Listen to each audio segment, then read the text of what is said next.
Welcome into Soccer Morning. WorldSoccerTalk.com, I think. Are we on WorldSoccerTalk.com today? I don't know. It's Christmas Eve. It's one of those days where, my kid's here with me. Hey, say Merry Christmas to everybody. Merry Christmas Eve. All right, Merry Christmas Eve. There you go. Very technical. This is going to be one of those shows where I'm just going to let loose a little bit. We've got some confusion as to whether or not we're on World Soccer Talk today because it is Christmas Eve, and I think the assumption is we weren't doing a show, but we are here. I'll be on Sirius XM later on today in my usual time slot. We do have some news. We don't have any guests because it's Christmas Eve and everybody's busy and they're doing stuff, and I understand that. So we're going to be dependent on you with your phone calls. I don't know. I might wax poetic about some nonsense at some point today, but it's going to be a good one. I'm looking forward to it. It is the last one before the holiday, obviously, for all of you that celebrate Christmas. Merry Christmas. Let's start with the news. Let's start with Louis van Gaal, Manchester United manager, holding his customary pre-match press conference yesterday, and it didn't last very long. Less than 5 minutes at the mic for Louis van Gaal. He did not like the questions he was asked. Here's the audio from that appearance. I only say now, I am focused on Stoke City. I help my players. I wish you a Merry Christmas and maybe also a Happy New Year when I see you. And enjoy the wine and a mince pie. Goodbye. What is? I'm telling you. Louis, you're not taking... Louis van Gaal just dropped the mic. No. I enjoy that. Enjoy the wine and the mince pie. Goodbye. And the best part is he sort of rhymes. Enjoy the wine and the mince pie. Goodbye. And he also says, maybe have a good New Year. I'm not sure about your New Year, but maybe have a good New Year. Louis van Gaal, very upset yesterday. United takes on Stoke City on Boxing Day. Captain Wayne Rooney says van Gaal has the players' support in the dressing room at Manchester United, but he does have an ultimatum. Sources say United is sticking to an ultimatum that van Gaal must win his next 2 games in order to retain his job. This comes after Saturday's loss to Norwich City, because previous to that game, it was win 2 out of 3. Well, they lost the first one. Now he's got to win 2 to keep his position, apparently. Montreal Impact have confirmed that there are talks over the future of Didier Drogba and his possible return to Chelsea. There were rumors in the aftermath of Jose Mourinho's firing that Chelsea wanted to bring back Didier Drogba in a coaching capacity. Goose Hiddink is now on the job at Chelsea as the interim boss, and he desperately wants to bring Didier Drogba back, according to every news story that's been written about the situation. The club, meaning Montreal Impact, have issued a series of tweets. They did this yesterday. Here you go. We are currently in contact with Didier Drogba and Chelsea FC. We are doing everything we can to have him back with the Impact in 2016. We understand his attachment to his former club and his desire to help them. We are willing to accommodate him, but our objective is to have him back for another season as agreed in his contract. This situation is out of our control. We would like to thank our supporters for their understanding and their patience. If I'm a supporter, I have no understanding and I have no patience. He has a contract. What possible way is he going to just renege on his contract? This is a very weird situation for me to have the club out in public tweeting basically that they have no control in the situation. These are things best done behind the scenes. I understand wanting to keep your fan base informed, but when you look like the weaker party, it's very strange. Very strange indeed. And this comes after the Impact issued a tweet during the rumor period in which they said there was no contact, there is no truth to the rumors. So clearly there was truth, and they lied in that situation. Or they were premature, which, again, does not make them look good. Former Philadelphia Union boss John Hackworth has returned to the U.S. soccer fold as the U17 head coach. Hackworth replaces Richie Williams, who just left for a job with Real Salt Lake's coaching staff. Hackworth was previously an assistant and the head coach with the U.S. U17s going back a decade. In related news, Empire of Soccer reports that Brad Friedel will be named head coach of the newly created U.S. U19 team, but also keep his job as a Fox pundit. So that's a very interesting situation there. Why we're recycling John Hackworth seems to be an issue of contention with a lot of U.S. soccer fans. Is this really one of Jurgen Klinsmann's picks, or is this just part of that network recycling itself that certainly predates Klinsmann's arrival in the U.S. soccer job? Klinsmann did issue a statement saying, "Welcome to Hackworth. He's a good coach, blah, blah, blah." But what else would he say? ESPN FC has reported that the LA Galaxy are in talks with former England international Ashley Cole. Cole has made 11 appearances for Roma. Those were all last year. He has not played in the current campaign due to a contract dispute. The 35-year-old previously said he wasn't ready to, quote, relax on a beach, unquote, in regards to offers from Major League Soccer. This was back in 2014. So apparently he is ready, or he's listening. Why the LA Galaxy would be chasing Ashley Cole, I have no idea. Don't do it. Don't do it. Don't do it. Cole has 107 caps for England. I guess that means something. He certainly has something of a name in the world of soccer. I guess that's why you sign him. Bild is reporting that Pep Guardiola has accepted the managerial position at Manchester City beginning next year. Remember, he's leaving Bayern Munich in the summer. Manuel Pellegrini's contract doesn't run out until 2017, but apparently the club could not pass up on the opportunity to sign up Pep. So here you go. Manchester City flexing their financial muscle. I imagine this will be a significantly rich contract for Mr. Guardiola as he steps into the fray at the aspirational Manchester City. All right. That's it. Christmas edition. That's it for the news. Christmas edition of the show happening now. Pretend it's like a Christmas special, like one of those British shows that Trevor likes so much. You like British shows, right? I have no idea. All right, let's take a break. When we come back, phone lines will be open. It'll be up to you to fill in the rest of the show. Soccer Morning, WorldSoccerTalk.com. Be right back.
Welcome back to Soccer Morning on World Soccer Talk with Jason Davis. I feel like I should just let that play, let the music play out. Never do that. I always cut it off fairly quickly. So you get into the soccer, but, again, it's Christmas Eve. You guys probably don't know what the rest of the song sounds like. And then we also end up with some issues on YouTube when we do that. Or I could just do this. I haven't even warned Trevor that I'm going to do this. Just a little background Christmas music. Little jazzy rendition of Jingle Bells? No? Really, at this point, on Christmas Eve, with everybody busy doing family stuff. I mean, the question is, why are we doing a show? But it's mostly because we want to be here, kind of. And I got to go do the Sirius XM show. That should be fun. And I was thinking, should I be doing one of those gimmicky shows? Like, what Christmas gift would you give your favorite team on Christmas? Blah, blah, blah. Blah-bitty blue blow. I don't know. Something like that? No? Or is that really hacky? What's going on with my sound here? I think the music is drowning out my microphone, maybe? I don't know. What's the right level for that? Oh, it's turning me down automatically. That's why. It's auto-adjusting. That's Skype messing with my settings. All right. Who's the biggest Grinch in world football? I like that one. Trevor. It's a very good one. Who's the biggest Grinch in world football? I don't know. Is it Jose Mourinho? Guy's such a Grinch over there. Like he's always Grinching it up. Man. Yeah, I don't know why this keeps messing with my settings here, but I'm just going to leave it. Yeah. We'll fix it. Oh, Trevor already wants to quit on the show because of the Christmas music.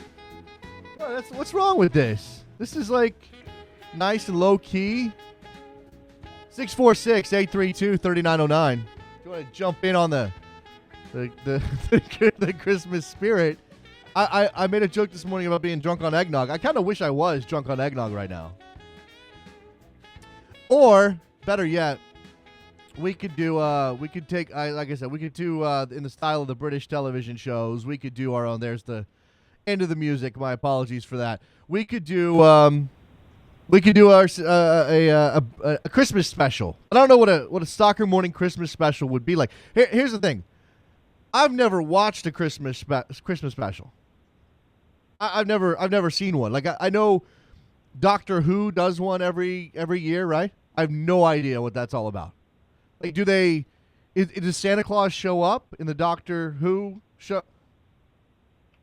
Is that how that works? Like, I don't know. Mike on Twitter, Thomas 19064. Trevor doesn't want Christmas music. Looks like he's the biggest Grinch. Bum, bum, bum.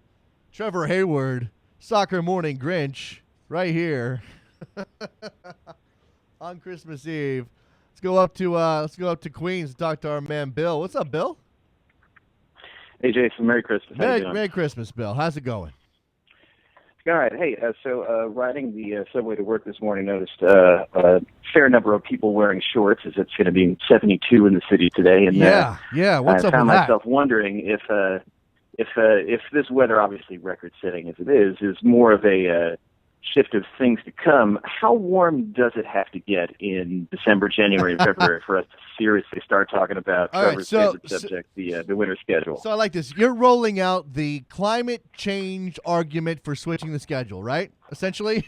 And it's not my fault that it's 72 degrees in New York. I'm just saying that if we're going to have weather like this, then that kind of eliminates that whole argument that, it's too cold for us to go out and do it. It would be nice to go out and watch a game at Rebel Arena today. You're absolutely right. If we end up with 65 degrees, 70 degrees throughout the months of December, January, February into March, then we should switch the schedule. I mean, there's no argument against it then. My argument goes straight out the window because my only argument against the schedule switch is that it's damn cold in northern cities in the middle of winter usually, but apparently not anymore. Indeed, man. Yeah, I mean, like I said, if this is going to be more of the norm, and if conversely it's going to get hotter in the summer, I'd prefer to be out here when it's a little bit chilly than to be baking to death in 100-degree weather in July, like has happened to us on a number of occasions. Yeah, absolutely. Yeah, I mean, look, it gets really hot in the summer. That's not fun, and it apparently doesn't get cold in the winter anymore. That throws the argument against switching the schedule completely out the window. I'm ready. Let's do it. Come on, Bill. Let's do it. Who do we need to talk to?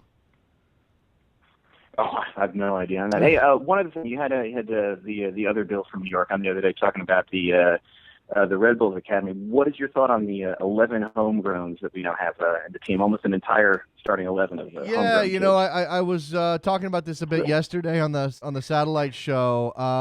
It's good, but again, my issue is there a clear path for these guys to get better and continue developing? I mean, just because they're graduating from the academy doesn't mean that they're necessarily going to be arriving as fully complete players. So we need to see them given the opportunity to continue to grow, and maybe that's what the Red Bulls 2 team, the role it can play. But these guys are signed to the first team.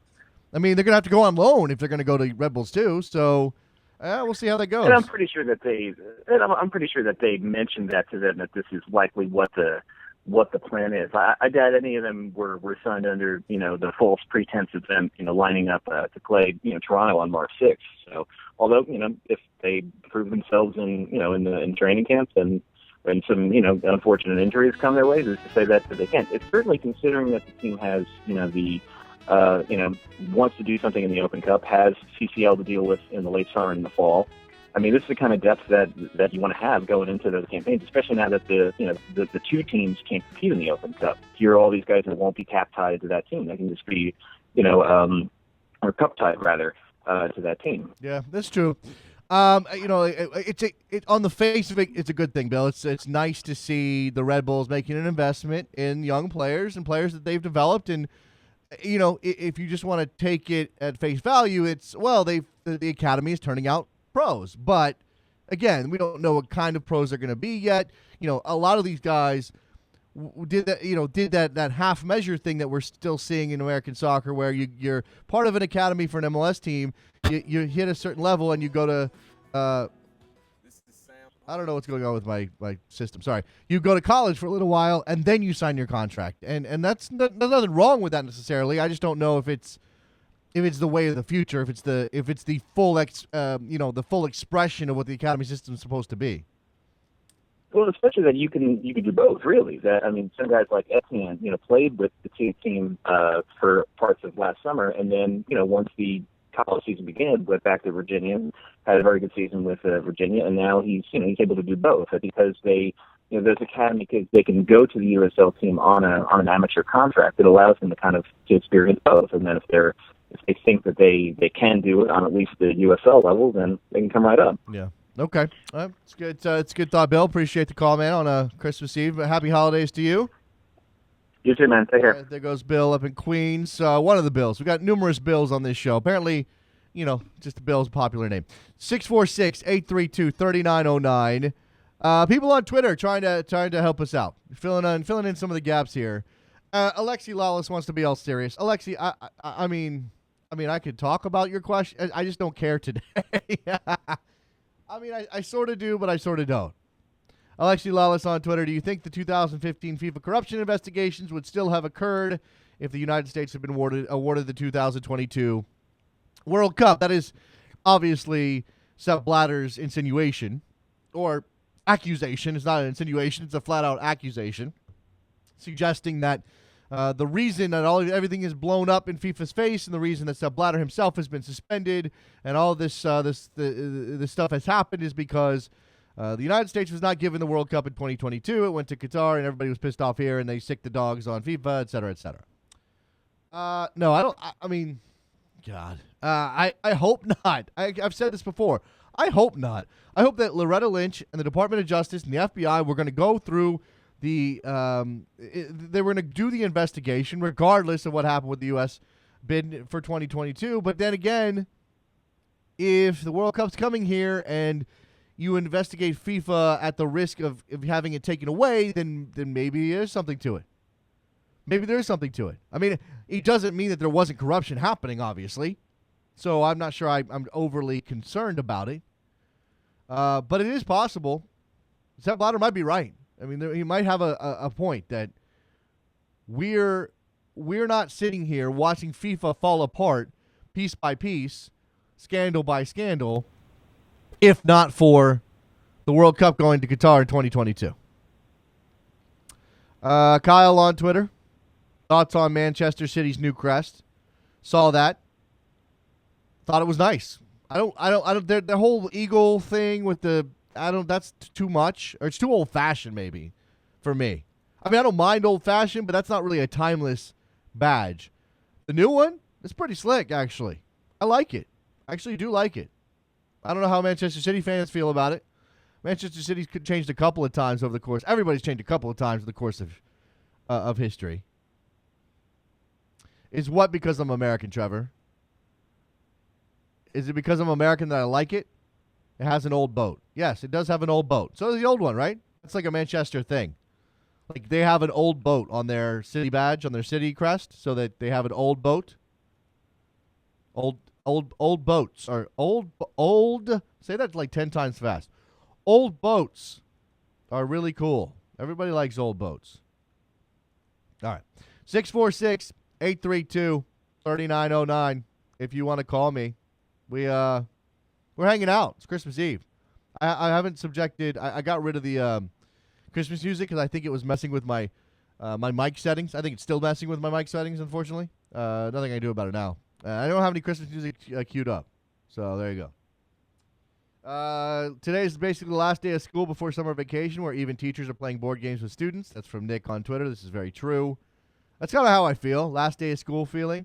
I mean, there's a last day of the year feeling when you have winter winter break, and if nobody does anything before you go home for Christmas.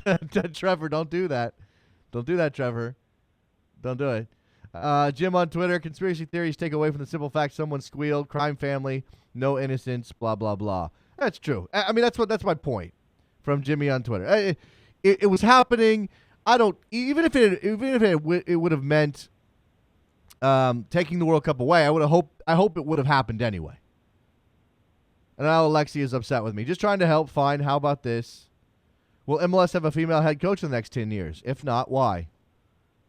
No. MLS already has a diversity issue with head coaching positions in the league. We have, if I'm not mistaken, every head coach except for Oscar Pereja is white. Is that correct? Yeah. We have, Ben Olsen, Jay Heaps. Well, now you have Patrick Vieira. Okay, that changes the dynamic a little bit. I forgot about him. So you've got one black coach, not African American. Let's not use that because he's not American. One black coach. You've got white guy in Columbus, white guy in Kansas City, white guy. Well, Pablo Mastroeni. Okay, he's Latin extraction. Siggy, Bruce. I don't know. I mean, we don't have any diversity in the head coaching ranks as it is. There's no sign to me that anybody's going to be willing to step out of the box and hire a female head coach. So no, Alexi, I don't think so. And basically because of sexism. I mean, what else? What other reason is there? We never broached the subject. We haven't broached the subject on this show, probably in a manner that we should. And we'll put it out there on the list for 2016 to talk about. Race in American soccer is something I want to examine. I know some of the Yanks Abroad, the Yanks Abroad, the crew did a recent special. Our friend Neil did a recent special with Meridi Morongi, a guy I like a lot who works for Fusion these days. And they talked about race in American soccer. Something, I mean, if we're going to be serious here for a second, really it is an issue that I want to explore. When we talk about gender in American soccer and that kind of thing, a female head coach, that's certainly on the table as part of the same discussion because, again, people are locked into their little world and they don't take a step out. And when we talk about coaching in general, just to widen it beyond soccer, I'm just going to put this out there and leave it hanging, why is it okay for there to be a Gino Auriemma at UConn coaching women's soccer, but a woman can't coach the men's game? And we do have, I think, one assistant coach in the NBA these days. I think that's right, with San Antonio. So, and there really is no argument for keeping women out of coaching men and vice versa. Yeah. All right, let's see. Who's the biggest Grinch in all of soccer? John, was John not listening earlier? The biggest. We already did that, didn't we? My Grinches. My top Grinch. Wow, let's see. Who's my top Grinch in soccer? Diego Costa is my top Grinch. I hate that guy. I really do. I hate that guy. Normally I don't mind the guy who likes to mix it up and isn't afraid to, stick in an elbow here or there if it gives his team an advantage. But Diego Costa goes beyond the pale. I think Diego Costa is my biggest Grinch. Let's see. What do you think MLS will do with conferences when they reach 28? Divisions, maybe? Maybe. I mean, you could have – see, this is the thing about getting to 28 teams, and then let's imagine getting to 30 teams. If you get to 30 teams, that's 15 teams in each conference. A round-robin schedule within your conference is 28 games. You tack on a couple of games across the conferences, and then you've got a 34-game schedule. At some point, it's possible. I don't think it's likely because of MLS, and you don't want to eliminate possible games between New York and LA and that kind of thing for marketing reasons. But it's possible that at some point MLS could have enough teams that they could have two separate conferences and have within those conferences round robin schedule, a balanced schedule within the conference, like the old MLB situation with the American League and the National League, and they didn't play outside the leagues before interleague play in the good old days. MLS could go to something like that. How many teams would it take? 18 in each conference, right? To have a 34-game schedule. If you had 36 teams, a lot more teams, and I don't know if we're going to get to 36. I'm just saying that if we are going to keep expanding and you don't see an end in sight, it's possible you could get to 36 teams. That's 18 in each conference, and a balanced schedule inside the conference is 34 games. There you go. Who are your expansion teams 26 to 28, assuming Miami is 24 and Sacramento's 25? Bill Reese. Let's see.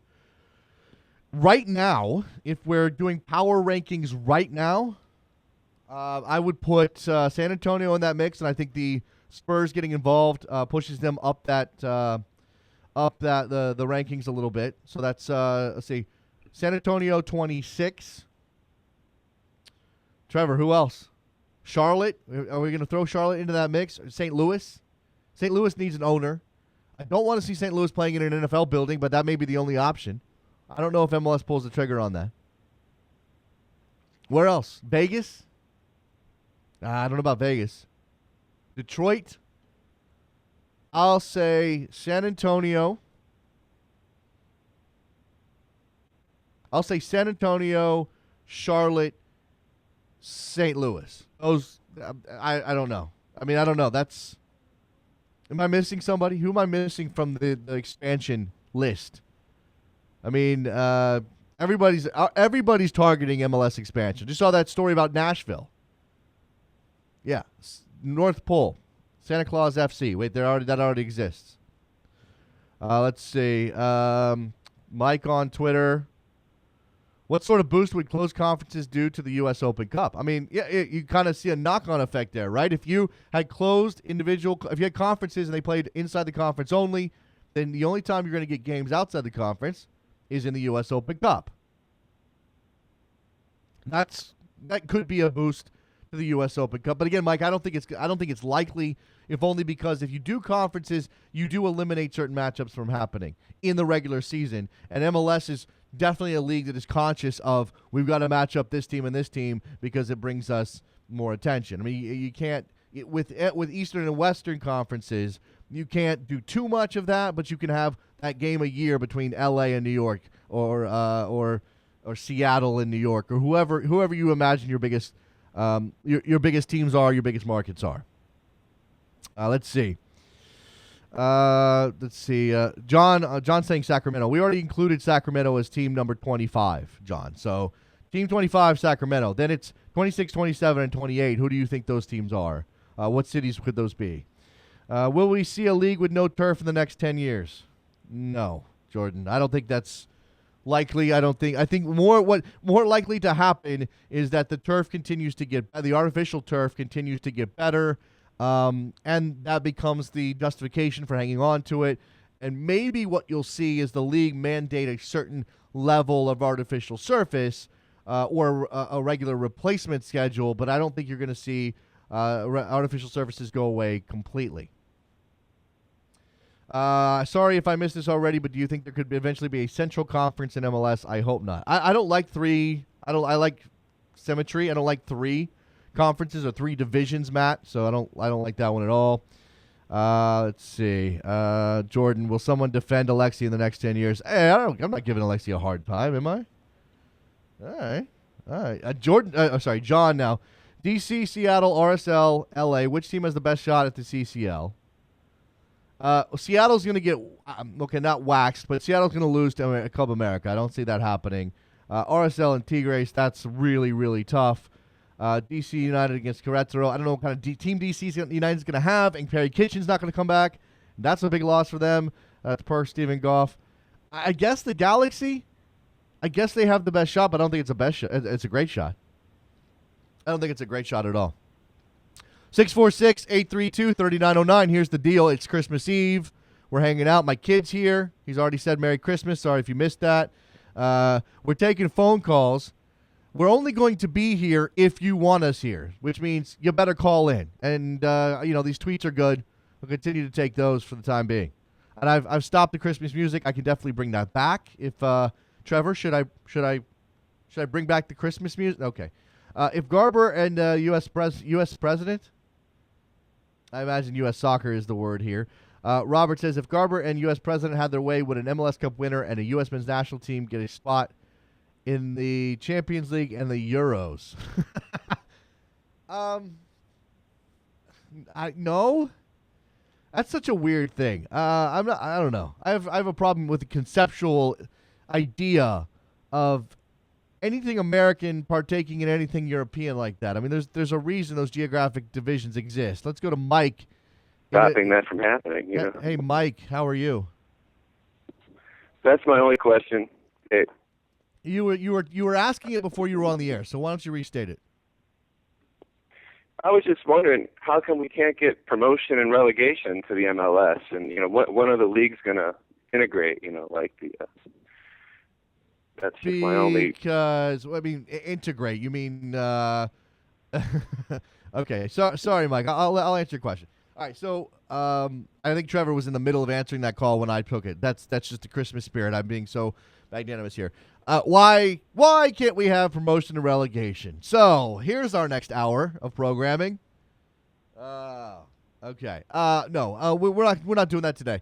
We're planning on doing a big examination of that in the near future, with as little of me as possible. By the way, I'll be here directing traffic. I think we're going to plan on something in the new year. Mostly because the owners in MLS don't want it, and NASL's not strong enough. That's why. That's why it's not happening right now. Yeah. 646-832-3909. Bill on Twitter, can Wellington Phoenix of the A-League play in the Asian Champions League despite being in New Zealand? No. No, they cannot do that, Bill. Wellington Phoenix plays in the it's very much like I'm trying to think there's a good example of this in this part of the world. I just can't think of what it is. 646-832-3909. My brain's shutting down. It's Christmas Eve. And I still have, after we get done with this show, I still got to go do 2 hours of satellite radio. Can we finally free Trevor? Trevor can open his microphone anytime he wants to. I'm going to just say that, okay? Trevor Hayward could be on the air right now if he wanted to. The issue has never been we've locked up Trevor and he's not allowed to come on and talk on Soccer More. The issue has always been a matter of will on the part of Trevor Hayward. So, just so you know. All right, he's telling me right now we would have a feedback loop issue, right? Right now, the way that the tech is set up, if he opened his mic, it would come back through the system, and it would be very bad audio-wise. So, okay, we'll give him a pass today. Just know it's always about Trevor and not about me. Matt in Tennessee, you're on the air. Good morning, Jason. First off, wanted to wish you a Merry Christmas and try to save you from an hour of promotion and relegation conversation. Well, look, I mean, here's before we move on to your topic, Matt, which is a good one. Let me just put this out there again. It's Christmas. I'm feeling good. I love the spirit of this time of year, and whether or not you celebrate, I certainly wish your family the best as we get into the new year. I don't mind talking about promotion and relegation. I don't mind talking with people who are rational about it. I don't mind talking to people who want it to happen. I mind talking to people who are angry, who are militant, and who call me names. There it is. So go ahead, Matt.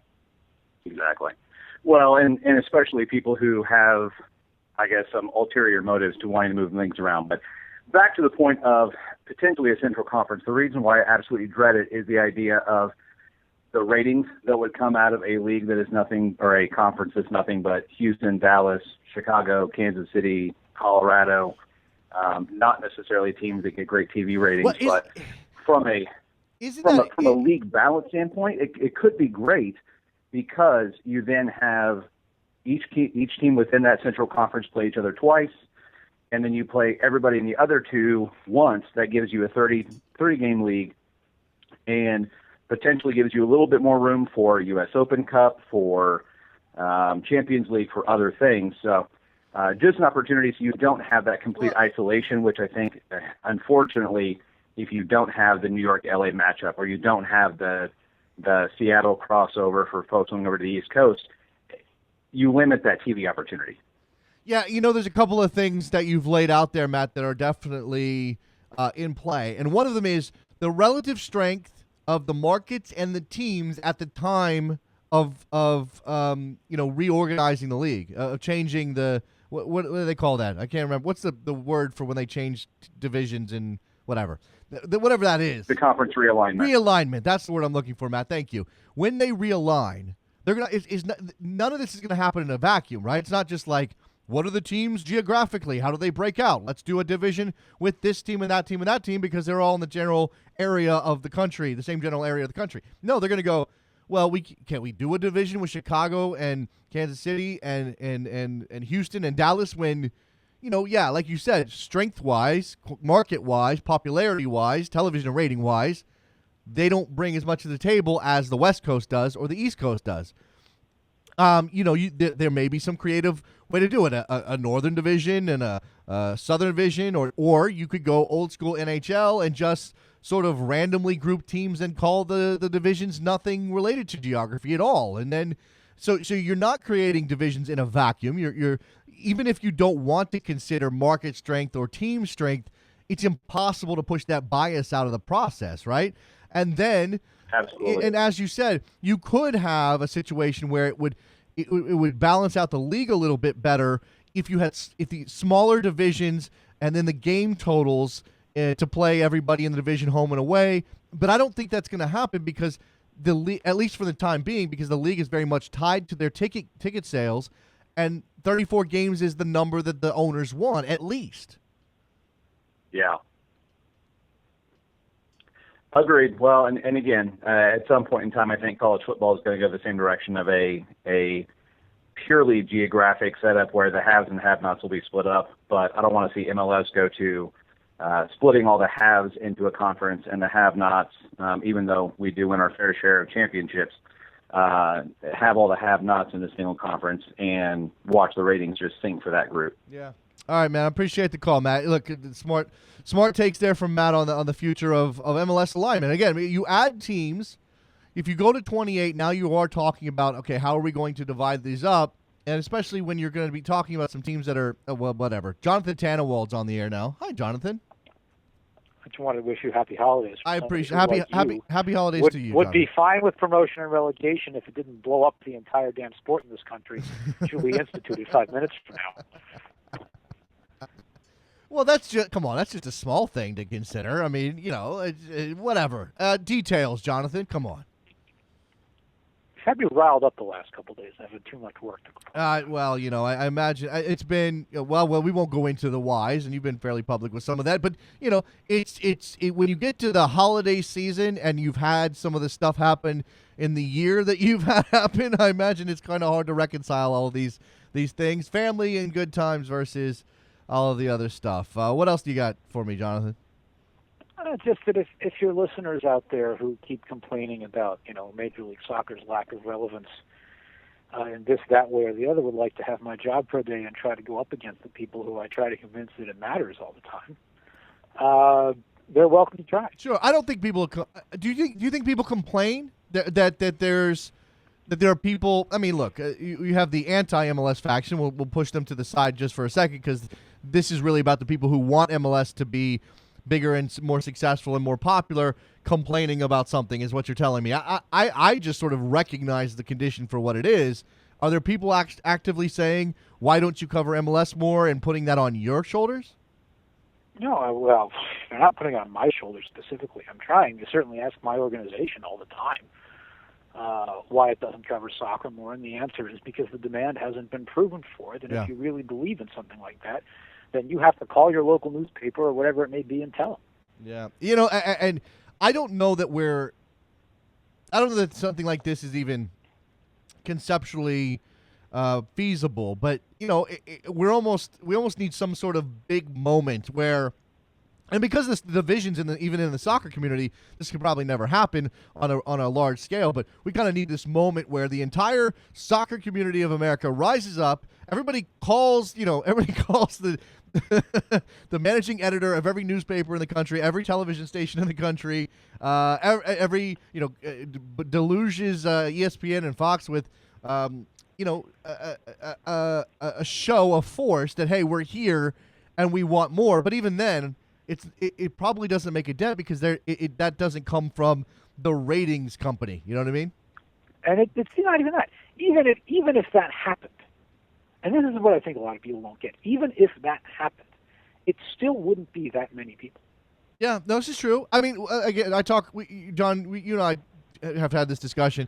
I talk all the time about the bubble, and I know I live inside the bubble, and I try very hard to pull myself out, to pull out of the bubble for perception's sake, and recognize. And I feel sometimes like I'm being a wet blanket. I go on SiriusXM yesterday, and I talk about where the sport sits in the general conversation. I go, it doesn't matter in the general conversation. It's not part of the general conversation. And I feel like I wonder if people are sort of like, shut up, man. Like, why are you talking bad about soccer? And I'm not. I'm just recognizing the fact of the matter. We can crow about the TV numbers that the Premier League is getting, and the impressions that MLSsoccer.com is getting, and the digital side of things, and look at all these jerseys that you see now. But it's still such a small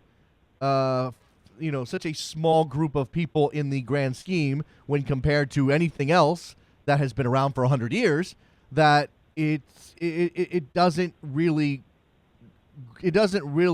combine to, well, now it's time to, now they're going to include this in we're not going to see MLS topics on First Take. Not that I want them to be there, but you know what I'm saying.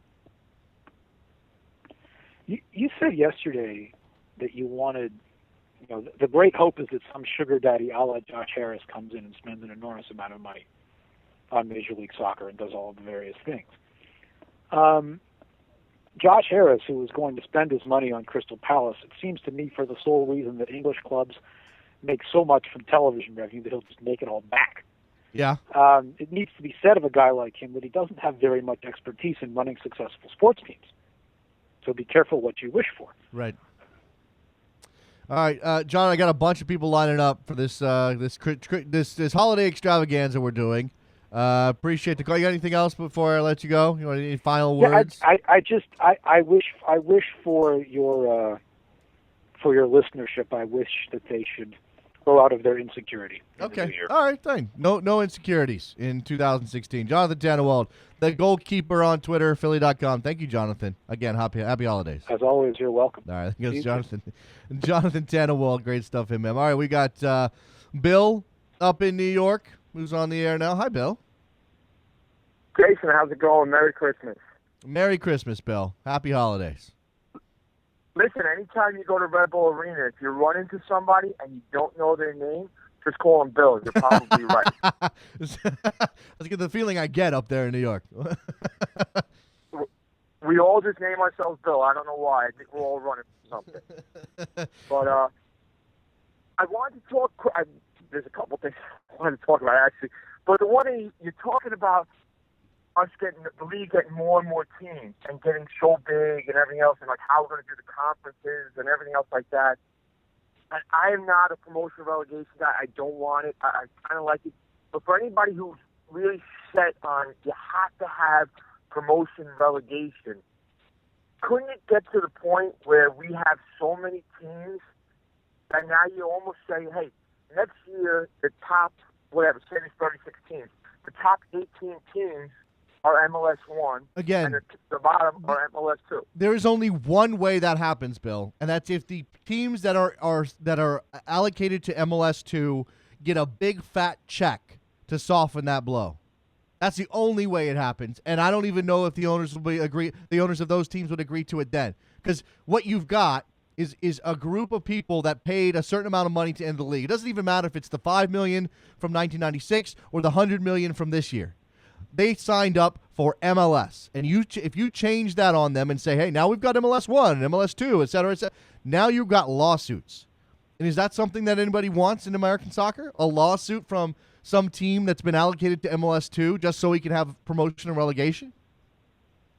And I'm not set for it, but I'm saying, if there are guys out there who say we have to, absolutely must have promotion relegation one day, this is, to me, is the only way it would work, because now everybody's under the same contract. Everybody's agreed on their stadiums. Everybody's agreed, like all the rules are the same. We're all getting the same money. Everything is exactly the same across the board. And all of a sudden, the league has just gotten so big that you can say, you know what, we'll split it next year, and there's your promotion relegation. Yeah, and like I said, I'm not for it. But if you want it, that's the only way I can see this ever happen. You got to get everybody around the table, and they all have to agree on the process for getting there. And rather than, again, the value judgment, is it good or is it bad? I'm putting that aside. The practical problem of getting all of those people to agree on something. Can you dictate from the top? Can you have whoever's in charge of MLS at the time? And remember, this is a board of governors situation in terms of the league. Can you dictate from U.S. Soccer? Can you have somebody step up and say, this is how things are going to be. You either come with us or you don't, and that be a good thing for American soccer? That's the question. It's a multi-billion-dollar question over the next 100-year future of soccer in this country, Bill. Yeah, no, definitely. Right. I also wanted to bring up one more thing. I called last week and I was talking about the schedule and how MLS didn't come out with their schedule and they're missing an opportunity not coming out before Christmas.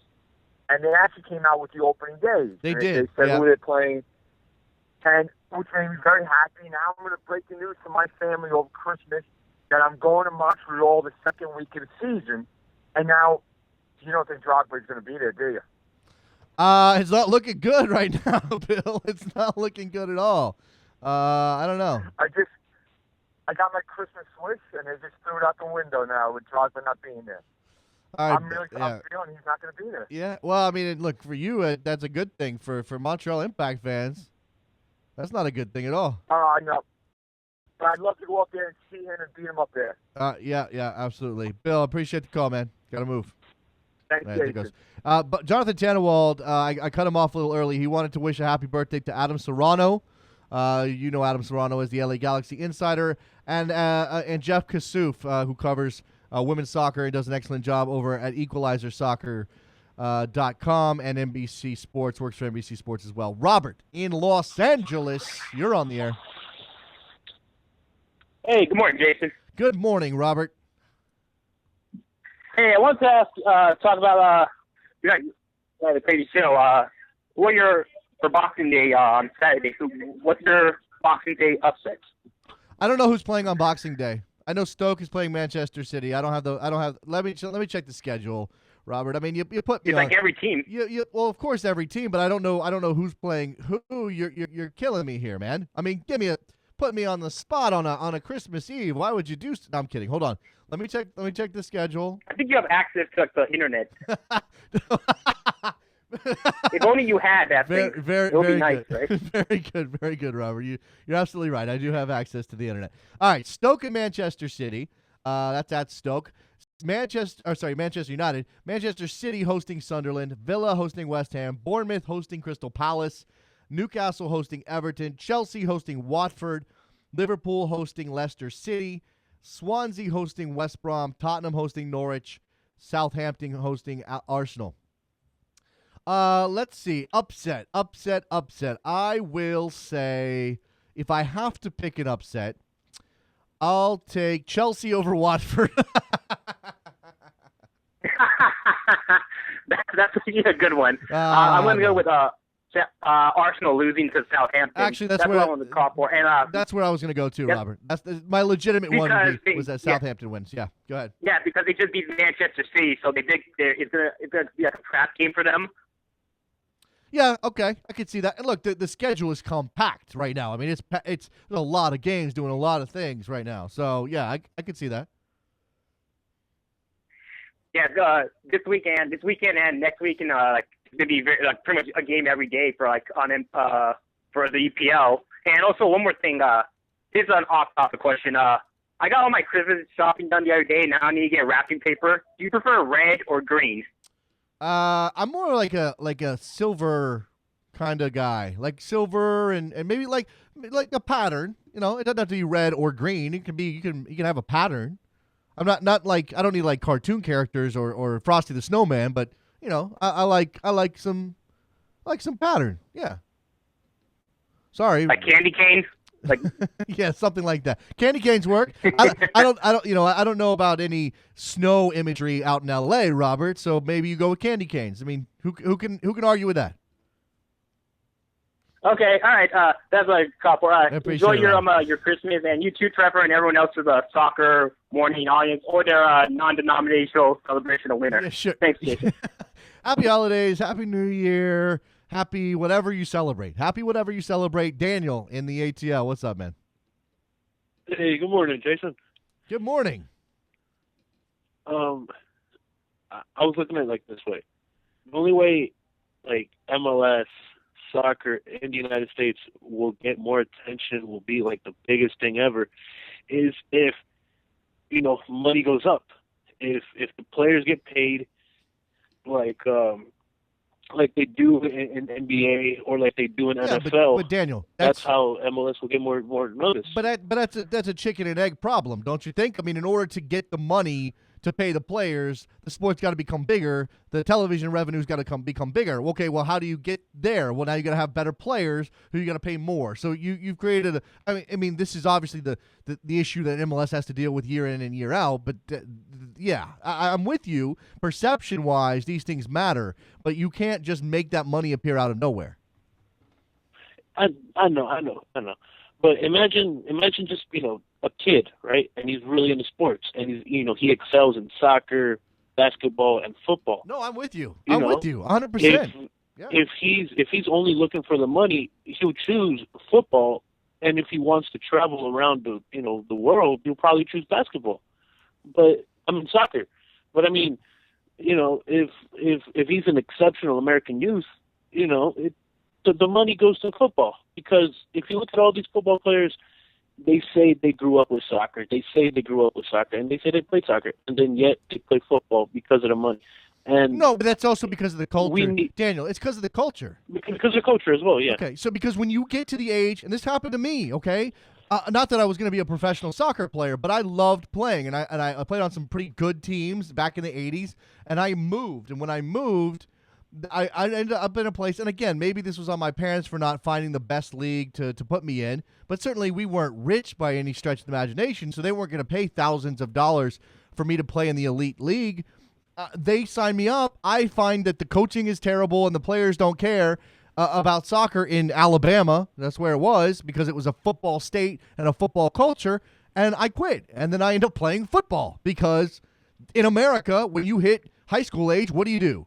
You play football. I mean, that's just what it is. So I also play baseball, but it's endemic to baseball. It's endemic to something that has to change over a long stretch of time, Daniel. And maybe we'll get there, maybe we won't. But for the time being, soccer has to scrape and claw for every talented athlete it can get. The thing between the 80s and now, it has changed drastically. Wouldn't you say so? Yeah, absolutely. Oh, 100%. And that's the thing, like, it's incremental, right? So we are still not satisfied, and we shouldn't be, but it's so much better than it was that we should also recognize that. Exactly. And, I'm a little on the, and speaking of pro rel, I'm a little on the side of the owners. Even though I love the players, I'm a little bit on the side of the owners because you invest, let's say Miami or for instance, Orlando, right? They were so close to making it to the playoffs, right? They spent, I don't know, $100 million, $150 million to come in. Yeah. And what if they ended up, in the bottom of the league? Well, De Silva would have been really pissed off because he just spent $100 million on a team. Well, but that's the thing. He never would have bought into MLS if there was a chance that his team is going to be relegated in the first year. That doesn't happen. And then again, it's the condition of soccer in this country that precludes promotion and relegation from happening right now. Soccer is still in a growth phase. Here's the thing, people. Soccer is going to be in a growth phase for the next 50 years. I mean, really, is there any reason to think that we aren't going to be adding teams to whatever leagues that we have that are extant for the next 50 years? And as long as you're adding teams, how on earth are you going to present to some investor the notion that they could be relegated in their first season? You can't do that. So what? Now you give expansion teams a pass, or you only allow teams to come in at the bottom of the pyramid? Okay, well now you're limiting the resources that you're able to, really rich people aren't going to want to buy the team in the fourth division to see if they can get them to come up because there's no tradition of that here. I mean, it's really just this circumstance that is the problem for the promotion relegation argument. Yeah. I mean, I'm not 100% for it. I'm kind of a little bit from it, maybe 10% for it, but at the same time, the owners, they're not gonna sign up to MLS like you said and spend $150 million and in that same year lose it. But at the same time, pro rel is a culture thing. Yeah. If we had pro rel in college basketball, college football, college sports like that, I see it kind of, forming. Yeah. But it probably won't happen, and more than likely won't happen for the next 50 or some odd years whenever MLS looks like a profit. Because that's all it really is. It's a profit. If teams aren't making a profit, then an owner's not going to want to willingly spend it's either look, on a team and then see it drop. It's either profit, or if it's not profit, then it's equity. Okay, it's the value of the club going up. I mean, I was just reading something. I think over at World Soccer Talk talking about the fudging of ticket sale numbers and attendance numbers not being accurate. And this is true. Now, it applies to all sports across most leagues that the number of people in the stands is very rarely the number reported by the team. But it's a matter of for MLS, that's a matter of making or losing money, because if you're not selling out, you're probably not making money, or if you're not selling a lot of tickets, you're not making money in a league that doesn't have a lot of television revenue. So for MLS owners, it's not always about, again, losing money, making money. I mean, you don't want to lose millions of dollars a year. It's about whether or not your investment, is going to accrue value over time. You got anything else? Daniel, I was going to give you a shirt number. You want a shirt number, right? Yeah, you gave me a shirt number a long time ago. Did 68, remember? Oh, okay. You probably don't remember. Okay. Yeah. I don't know. Trevor said something about shirt number. You wanted me to shout out you wanted me to reference the number. I've been slacking on that. The shirt number referencing situation. I figured you had one. I just didn't know what it was. What do you remember what it is?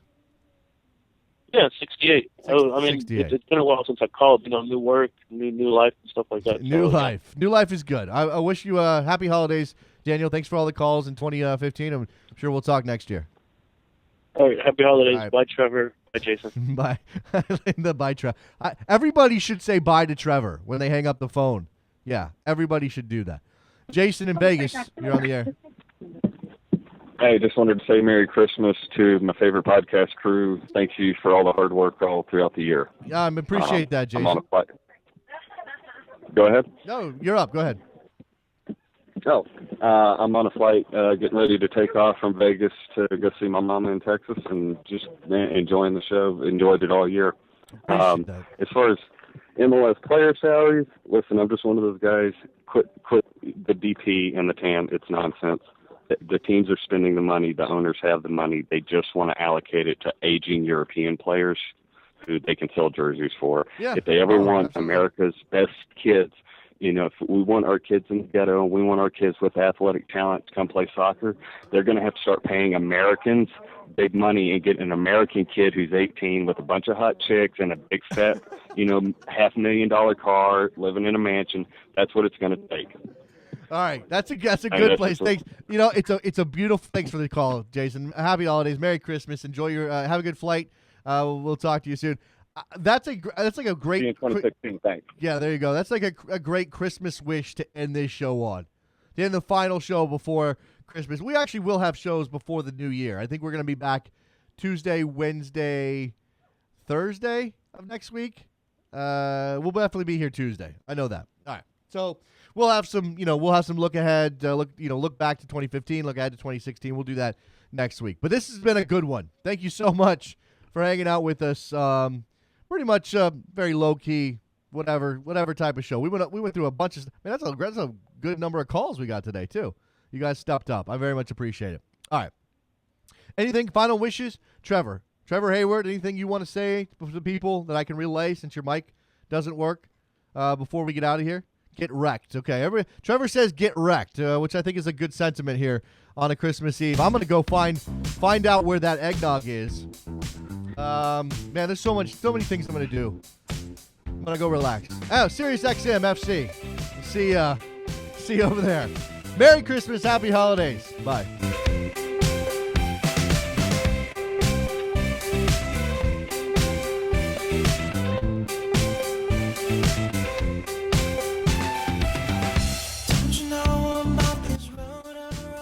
I only say now, I am focused on Stoke City. I help my players. I wish you a Merry Christmas. And maybe also a Happy New Year when I see you. And enjoy the wine and the mince pie. Goodbye. Sorry, what did you say? So Louis, you're not taking Christmas with the meetings? No.